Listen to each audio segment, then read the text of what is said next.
La liberté d'expression est à ce jour une belle mascarade. Certains accusent les médias, d'autres de grands groupes qui contrôleraient les esprits.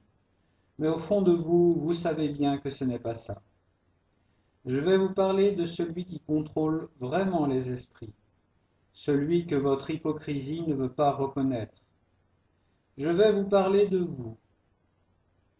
Le féminisme est l'exemple parfait du cancer qui a miné les consciences. Oui, le féminisme a fait des dizaines de millions de morts. Il est en train de miner notre société, mais le plus grand de ses crimes est de vous interdire la parole et pour certains d'entre vous de vous interdire de penser. Certains d'entre vous se disent « Je ne peux pas être antiféministe, ce serait être contre les femmes ». Mais d'où vous est venue cette idée que combattre le féminisme, c'était combattre les femmes? Chacun d'entre nous s'est autocensuré concernant le féminisme. D'où vient cette autocensure?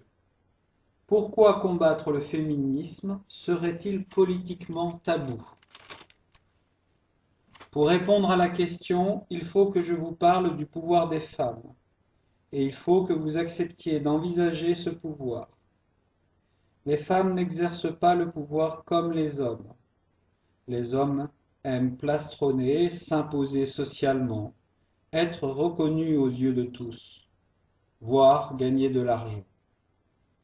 Pour les femmes, le pouvoir s'exerce de manière inverse. Celle qui s'impose est celle qui a su être la plus discrète, celle qui aura fait semblant, parfois même semblant d'échouer, mais qui aura obtenu par ce moyen la réalisation de ses désirs. Il est facile pour de nombreuses femmes de pleurer pour obtenir ce qu'elles veulent, mais elles savent être violentes si ça ne suffit pas. La force d'une femme de tout temps a été sa force morale. Enfin, elles savent imposer des tabous pour contrôler ce dont nous avons le droit de discuter ou pas. Tant que nos femmes ont exercé ce pouvoir pour protéger nos familles, toute la société était en sécurité. Mais depuis quelques années, des éléments cancéreux se sont propagés dans les communautés autoprotectrices de femmes. Ces éléments cancéreux ont flatté la jalousie, la colère, la peur que chaque femme peut avoir en elle. Ainsi, hommes et femmes ont oublié qu'ils étaient complémentaires et différents, et ils sont devenus des concurrents, en particulier sur le marché du travail. Mais aussi dans la famille, quand par exemple il y a divorce. Ces cellules cancéreuses ne se sont pas arrêtées là. Comme toute cellule cancéreuse, elles ont investi le corps entier. Elles ont fait la promotion de l'avortement comme d'un droit à l'égocentrisme. Ces cellules cancéreuses ne s'arrêteront pas là. Comme toutes les cellules cancéreuses, elles arrêteront leurs méfaits quand le corps social entier sera mort, quand nous n'aurons plus d'enfants, quand nous passerons notre vie sur des questions futiles, quand nous n'aimerons plus ni travailler, ni notre famille. Ces cellules féministes doivent être combattues et il faudra faire le tri entre les idées cancéreuses de celles qui ne le sont pas. Sur ce chemin, on vous fera croire qu'il y aurait un bon féminisme et un mauvais.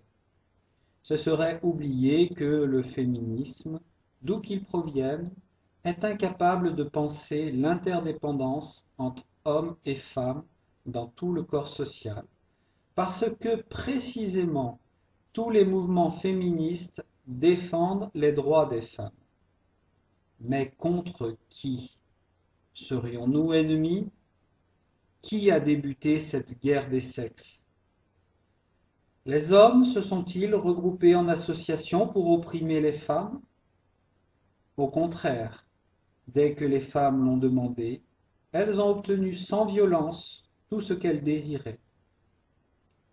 Or, il est temps de refuser aux femmes certaines de leurs demandes, en particulier quand ces demandes propagent le cancer de l'indépendance, qui est celui de l'isolement des individus, de l'incompréhension et au stade final du rejet. Cependant, chaque homme, pris séparément, est bien incapable de mener ce combat. Essayez donc d'introduire une objection dans votre entourage contre le féminisme. Immédiatement, vos mères, sœurs, cousines, mais surtout vos collègues vous mèneront une guerre dont vous ne réchapperez pas. Vous serez progressivement exclu pour des raisons fallacieuses. On vous fera passer pour un être plein de haine envers les femmes, sauf si vous revenez à la raison. Les femmes et les chevaliers mamans, ces hommes immatures qui défendent en toutes circonstances les femmes, n'hésiteront pas à vous exclure pour d'autres raisons que celles avancées. Voilà pourquoi aujourd'hui, chaque homme s'interdit de penser l'antiféminisme. Il ne veut pas être exclu de son entourage. Ce ne sont pas les médias, ce ne sont pas les grands hommes de pouvoir qui décident de cela, mais de simples femmes contaminées par le cancer féministe. Nous ne vous invitons pas à discuter de cela avec des femmes. Au stade où les esprits sont contaminés, elles ne respecteront qu'une seule chose, la force. Une seule chose, peut-être pas. Il y en a une seconde, bien plus importante et puissante, qui vous permettra de penser librement, sans être instinctivement repéré comme un ennemi. Et cette chose, c'est l'amour. Les femmes vous toléreront si elles sentent que vous les aimez. Je sais, cette chose peut paraître totalement puérile, surtout dans un discours qui se veut politique et combatif. Cependant, il est temps pour nous, les hommes, d'investir un terrain que nous avons laissé en friche, et c'est celui des sentiments. Ce ne sont pas les idées qui gouvernent le monde, mais les sentiments. Or, nos femmes se sont emplies de sentiments de haine à notre égard. Il faudra combattre ce sentiment de haine, ce féminisme, par un amour plus important.